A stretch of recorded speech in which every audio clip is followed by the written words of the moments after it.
چې مونږ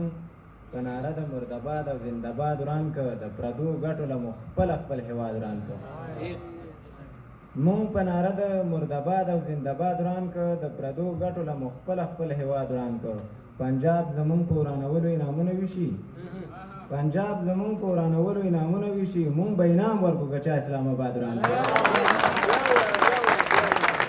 پنجاب زمونږ په ورانولو انعامونه وشي مونږ به انعام ورکو که چا اسلام آباد وران کړ هغه چې ما درته ویل چې راشه زه اوس زه نه درځم ژاړه شیخ شوي او هغه ښکلا وخت کې بایللی جانان په زیارتونو یې اوس غواړه شیخ شوي هغه ښکلا وخت کې بایللی جانان په زیارتونو یې اوس غواړه شیخ شوي ځواني دې تېره کړه د بل په څنګ کې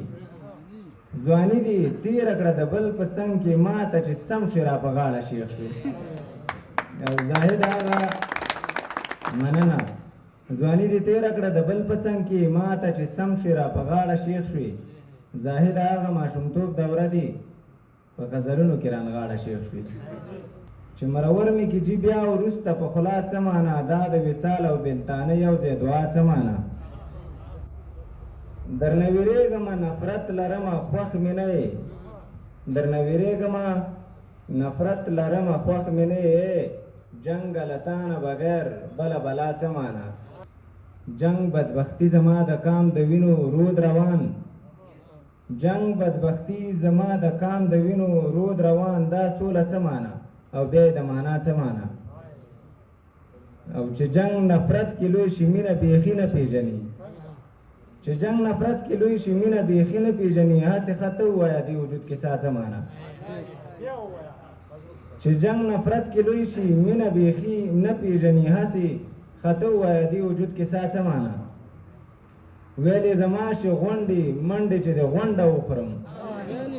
ویلې زما شي غونډې منډې چې د غونډه وخورم انسان خوراک څه معنا مړه دا دعا څه معنا یو څو نور بیتونه درته وایم د نور الله ظهیر چې زه دا منمه چې ما هر ظلم په ځان وکړ زه دا منمه چې ما هر ظلم په ځان وکړ محبت څه و 14 کاله مې تاوان وکړ له خدای نه جار شم نن د هغې مینه لیک راغی له خدایه جار شمه خدای په شنه اسمان باران وکړ یوه سړي درپسې ټوله زندګي برباد کړه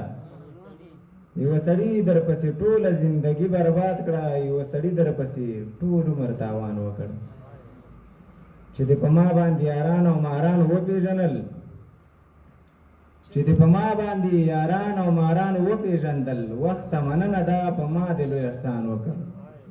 ظاهره زه د یار له تک تور زړه نه نه وم خبر ما یې په زړه باندې د مخ غوندې ګمان وکړ